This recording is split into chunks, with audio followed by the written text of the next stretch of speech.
জানিয়ে দেব গুরুত্বপূর্ণ আপডেট বিশ্ব সংবাদ। শুরুতেই সংবাদ শিরোনাম, পরে বিস্তারিত। ট্রাম্পের পরিকল্পনা নিয়ে সতর্ক করলো আরব লীগ। এরপর জানিয়ে দেব গাজা খালি করার পরিকল্পনা ট্রাম্পের ক্ষুব্ধ বাসিন্দারা। আরো জানিয়ে দেব পাকিস্তানে গ্যাস ট্যাঙ্কারে বিস্ফোরণ, নিহত 6। এরপর যা থাকছে শরণার্থীদের হাতে হাতকড়া, যুক্তরাষ্ট্রের বিরুদ্ধে সরব ব্রাজিল।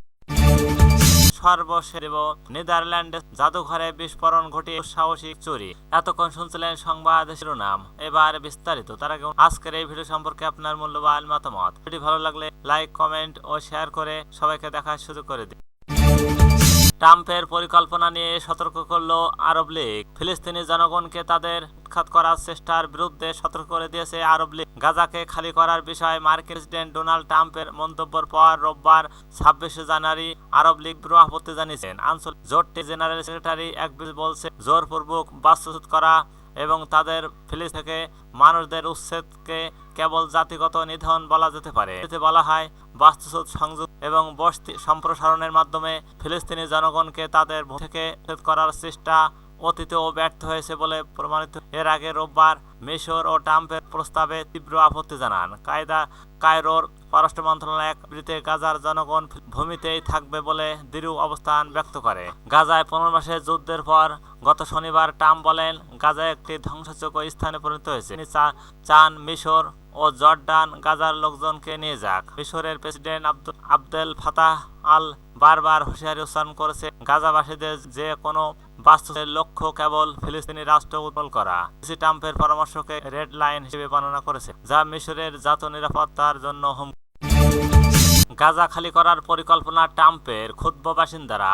সম্প্রতি মার্কিন প্রেসিডেন্ট ডোনাল্ড ট্রাম্প গাজা খালি করার পরিকল্পনার কথা বলছেন। গাজাবাসীদের মিশর এবং জর্ডান পাঠানোর ইচ্ছা প্রকাশ করছে। গত শনিবার প্রেসিডেন্ট ডোনাল্ড ট্রাম্প জানিয়েছেন তিনি জর্ডানের রাজা দ্বিতীয় আবদুল্লাহের সঙ্গে বিষয় নিয়ে টেলিফোনে কথা বলছেন। ট্রাম্প জর্ডানের বাদশাহ আবদুল্লাহকে বলছেন, আমি চাই আপনি আরো বেশি দায়িত্ব নিন, কারণ আমি গাজার পুরো চিত্র দেখেছি, এটি একেবারেই লন্ডভন্ড হয়ে গেছে। রোববার একই ধরনের প্রস্তাব দেওয়ার পরিকল্পনা করেন মার্কিন ডোনাল্ড ট্রাম্প।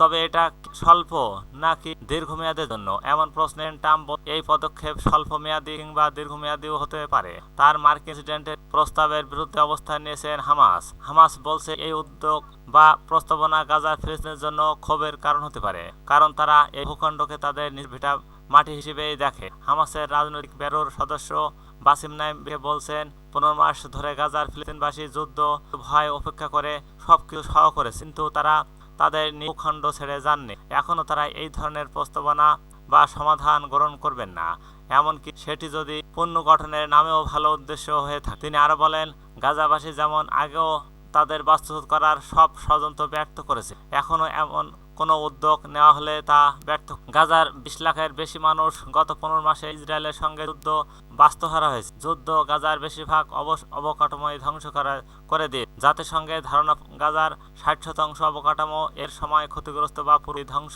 যা ঠিক করতে কয়েক দশক সময় লাগতে পারে। পাকিস্তানে গ্যাস ট্যাঙ্কারে বিস্ফোরণ, নিহত 6। পাকিস্তানের শিল্প এলাকা মুলতানে গ্যাস ভর্তি একটি ট্যাঙ্কারে বিস্ফোরণ হয়েছে। এতে অন্তত 6 জন নিহত হয়েছেন, আহত হয়েছেন আরও একটি। কর্মকর্তাদের বরাত দিয়ে এই প্রতিবেদনে বলা হয়েছে, সোমবার ভোরবেলায় ট্যাঙ্কারে বিস্ফোরণের কারণে ভয়াবহ আগুন ধরে যায়।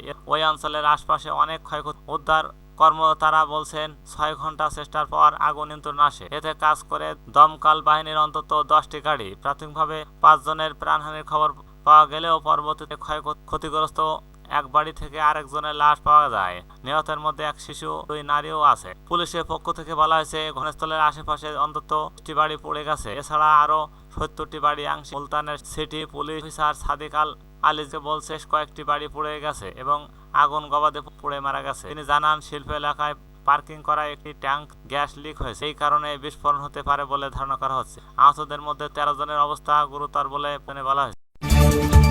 শরণার্থীদের হাতে হাতকড়া, যুক্তরাষ্ট্রের বিরুদ্ধে সরব ব্রাজিলের শরণার্থী বোঝাই একটি বিমান গত শনিবার যুক্তরাষ্ট্র থেকে রওনা দেন। বিমানটিতে 88 জন শরণার্থী, 16 জন মার্কিন নিরাপত্তা কর্মী এবং 8 জন বিমান কর্মী ছিলেন। অভিযোগ, ওই বিমানের সমস্ত শরণার্থীর হাতে হাতকড়া পরানো ছিল।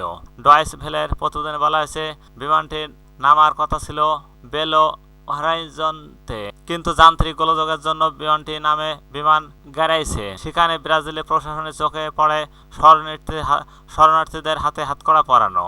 এই বিমানটি নিয়ে সরব হন ব্রাজিলের বিচার বিষয়ক মন্ত্রী রিকার্ডো লেওয়ান্ডস্কি। ঘটনার কথা তিনি জানিয়েছিলেন দেশের প্রেসিডেন্ট লুলা দা সিলভাকে। এরপর প্রেসিডেন্টের হস্তক্ষেপ ওই বিমান থেকে সমস্ত শরণার্থীদের নামে দেশের বিমান বাহিনীর বিমানে সম্মানজনকভাবে শরণার্থীদের নিজ নিজ রাজ্যে পাঠানো হয়। ব্রাজিলের সঙ্গে 2017 সালের যুক্তরাষ্ট্রের একটি দ্বিপাক্ষিক ছিল বলে দাবি করা হয়েছে। এর আগে একটি বিমানে ব্রাজিলের শরণার্থীদের ফেরত পাঠানো হয়েছিল।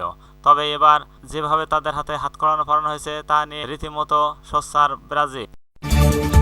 নেদারল্যান্ডসের জাদুঘরে বিস্ফোরণ ঘটিয়ে দুঃসাহসিক চুরি। নেদারল্যান্ডের একটি জাদুঘরে বিস্ফোরণ ঘটে প্রায় 2500 বছরের পুরানো সোনার হেলমেট সহ 4টি প্রাচীন নিদর্শন নিয়ে গেছে চোরেরা।